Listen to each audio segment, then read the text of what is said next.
हमें आगे बढ़ने के लिए आगे का सोचना चाहिए कि हम आगे प्रोग्रेस कैसे करें। पीछे का अगर हम सोचेंगे, पीछे उसने हमारे साथ ऐसा किया, हम उसको ऐसा फल देंगे, या उसके साथ ऐसा करेंगे, उसने ऐसा किया है, इससे क्या होता है, हमें आगे बढ़ने में बाधाएं उत्पन्न होती हैं और हमारे मार्ग में काफ़ी बाधाओं के कारण से हमें आगे बढ़ने में दिक्कतें आती हैं। तो नमस्कार, राधे राधे, आपका स्वागत है आपके अपने चैनल में। आज हम जानेंगे कि मकर राशि शनि महापरिवर्तन 2025 यानी 29 मार्च से शनि देव आपके द्वितीय भाव से ट्रांजिट करके, मतलब द्वितीय भाव से राशि परिवर्तन करके वो आपके तृतीय भाव में गोचर करने जा रहे हैं, तीसरे स्थान में आपके गोचर करने जा रहे हैं। तो इस समय पर सबसे प्रसन्नता की बात होगी कि आप लोगों की शनि की जो 7.5 चल रही थी वो खत्म हो जाएगी। जिसका इतने समय से इंतजार था वो इंतजार अब खत्म होगा, 7.5 खत्म होने जा रही है। तो शनिदेव 2.5 साल तक आपके तृतीय भाव में गोचर करेंगे, तीसरे स्थान में गोचर करेंगे। इससे आपको क्या फल देने वाले हैं मैं आपको डिटेल में समझाने जा रहा हूं कि ये शनि महापरिवर्तन जो है वो 2.5 साल अब आपको क्या क्या फल देने वाला है और आपके जीवन पर इनका क्या प्रभाव आने वाला है, सब कुछ जानते हैं। तो चलिए देखते हैं। ये कार्यक्रम जन्म राशि पर यानी चंद्र राशि पर आधारित है।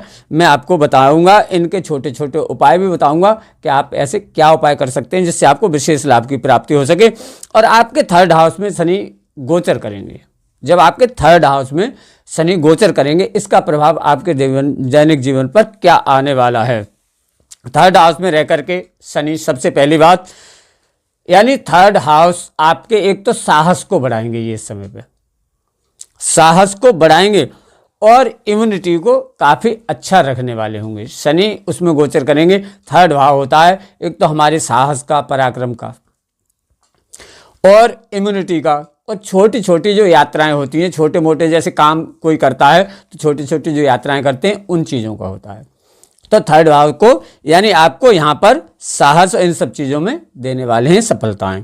तो अब तक 7.5 की वजह से आपकी सबसे बड़ी बात रही थी कि जब शनि की 7.5 होती है तो वाणी पर कंट्रोल नहीं रहता है। मतलब जो हम बोलचाल करते हैं, जो बात करते हैं, उसमें कुछ ऐसी जो हम नहीं बोलना चाहते हैं वो भी कई बार बोल जाते हैं। तो उसके कारण से क्या होता है कि यहाँ पर परिवार में जैसे तनाव, अब तक क्या था, द्वितीय भाव में शनि थे तो परिवार से भी काफ़ी तनाव जैसी स्थिति रह गई होगी कई बार। और आसपास जो व्यक्ति रहते हैं उनसे भी तनाव जैसी स्थितियां रह जाती हैं, क्योंकि हमारी वाणी उस प्रकार की हो जाती है कि किसी से भी तनाव रहने की संभावनाएं रहती हैं। और स्टाफ में भी, जहां कहीं पर भी हम कार्य करते हैं, व्यापार करते हैं, नौकरी करते हैं, वहां पर भी ऐसी समस्याएं देखने को मिलती हैं। और किसी जगह पर भी, सही आसपास कहीं पर भी इस प्रकार की भूमिकाएं बन जाती हैं वाणी के द्वारा कि थोड़े से तनाव रहने की संभावनाएं, तनाव रह ही जाते हैं।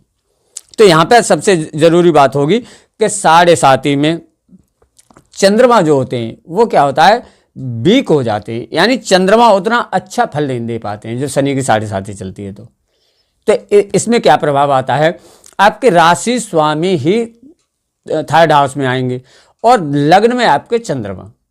तो चंद्रमा जब सही से प्रभाव नहीं दे पाते तो क्या होता है, हमारा मन जो होता है वो मानसिक तनाव हमारे बढ़ जाते हैं। हम ऐसी बातें सोचने लगते हैं जिनका कोई मतलब नहीं होता।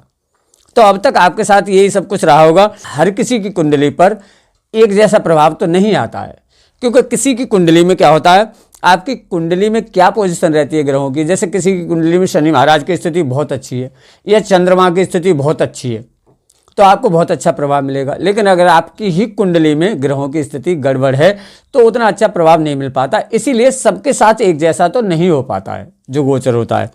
अब किसी की कुंडली में अगर चंद्रमा बहुत अस्त नीच शत्रु राशि के साथ बैठे हुए, शत्रु के साथ बैठे हुए हैं, तो वो क्या होता है, थोड़े से मानसिक तनाव लेते ही हैं। ऐसे व्यक्ति मानसिक तनाव उन्हें बढ़ ही जाते हैं।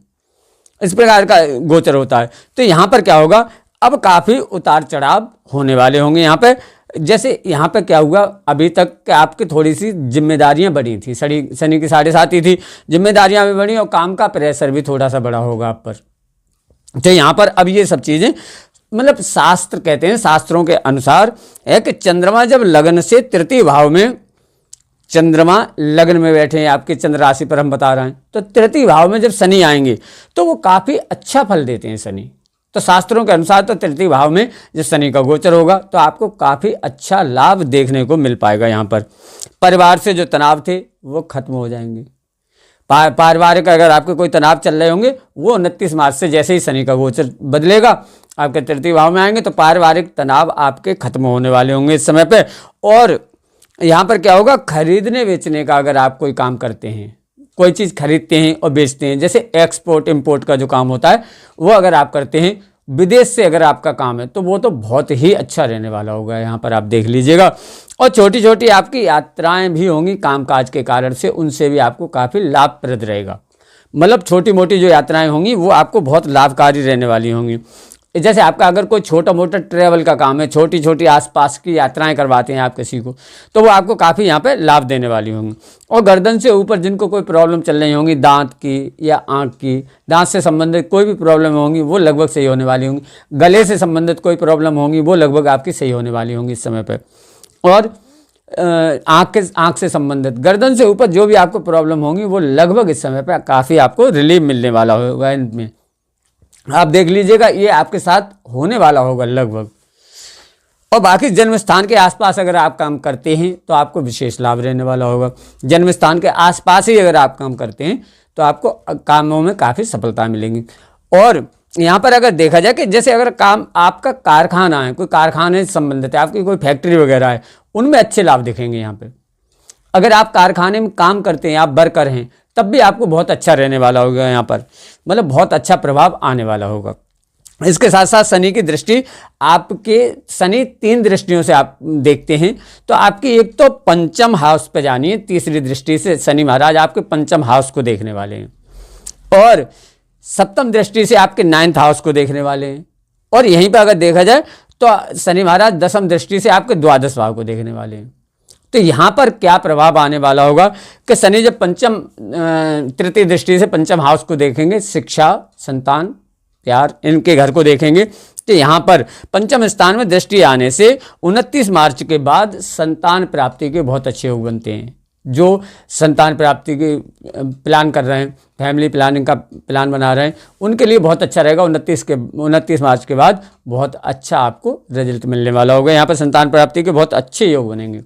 और विशेष करके जो शिक्षा वाले बच्चे हैं, जो शिक्षा का काम करते हैं, उनको भी बहुत अच्छे लाभ दिखेंगे। और जो शिक्षा का कार्य करते हैं, जैसे कोचिंग वगैरह करते हैं या पढ़ते हैं, वो कुछ ना कुछ अपनी शिक्षा में बदलाव इस समय पर करना चाहेंगे। मतलब यहाँ पे एक्टिव करेंगे शनि महाराज। तो क्या होगा, अगर जैसे किसी की शिक्षा रुकी हुई है किसी कारण से काफ़ी समय से, वो भी इस समय पर शुरू होगी। चाहे आप कोचिंग ही लगाएं, चाहे आप कुछ भी करें, मतलब शिक्षा में आपको बदलाव यहाँ पे दिखेंगे। लगभग आप कुछ उसमें अलग अलग करना चाहेंगे, कुछ बदलाव करना चाहेंगे, मैं ऐसा करूं, इस प्रकार की आपकी स्थिति आएगी।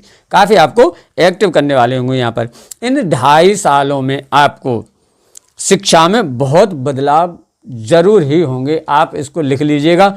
शिक्षा में आपके मन में आएंगे कि मैं ऐसा बदलाव कर दूं, इससे और ज़्यादा लाभ होने वाला होगा, ये कर दूं, इससे और अच्छा लाभ होने वाला होगा। इस प्रकार का रहेगा।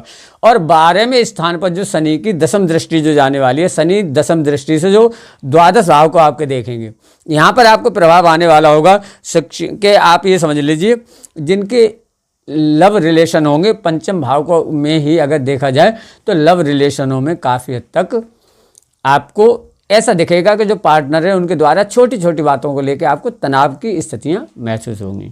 शिक्षा का तो बहुत अच्छा रहने ही वाला होगा। और द्वादश भाव को शनि जब देखेंगे आपके 10वीं दृष्टि से, तो यहाँ पर आपको एक चीज़ देखने में मिलेगी कि विदेश जाने के बहुत अच्छे योग बनेंगे। जो विदेश जाना चाहते हैं, अगर मान लो कोई ये चाह रहे हो, अब तक सोच रहे हो कि हमारा विदेश जाने का कब योग बनेगा, या हम वहाँ से व्यापार करना चाहते हैं तो कब अच्छा होगा, तो आप विदेश जाना चाहते हैं, विदेश में नौकरी करना चाहते हैं, तो आपके लिए बहुत अच्छा यहाँ पे अभी योग बनने वाला है 29 मार्च से। तो विदेश जाने के लिए बहुत अच्छा रहेगा। विदेशी आपका कोई व्यापार है वो भी बहुत मजबूत होने वाला होगा इस समय पे। और विदेश से संबंधित कोई भी कार्य होगा वो आपका लगभग यहाँ पर लाभ देने वाला है, बहुत अच्छा लाभ देने वाला होंगे। विदेश में आप नौकरी करना चाहते हैं तो उसके लिए भी आप इस समय बहुत अच्छा रहेगा, आप तैयार कीजिए, बिल्कुल आपको इस समय पर लाभ देने वाला होगा। अगर नौकरी का देखा जाए कि नौकरी कब तक मिलने की उम्मीद है मकर राशि वालों को, तो भाई अब शनि की 7.5 29 मार्च से हटने वाली है, तो आपका बिल्कुल नौकरी का योग बनता है, बहुत अच्छा योग बनते हैं यहाँ पे, बहुत ही अच्छे योग यहाँ पे बनते हैं। आप तैयारी कीजिए, हो सकता है कि अक्टूबर से पहले पहले ही आपको नौकरी मिल जाए, आप बिल्कुल तैयारी कीजिए। अक्टूबर तक बहुत अच्छा समय है, अक्टूबर तक ही आपको बहुत अच्छे रिजल्ट दिखेंगे, आप देखिएगा नौकरी के बहुत अच्छे योग बनेंगे। आप तैयारी कीजिए और बिल्कुल पूरी तैयारी के साथ आप अप्लाई कीजिए, बिल्कुल नौकरी के यहाँ पर योग बनते हैं।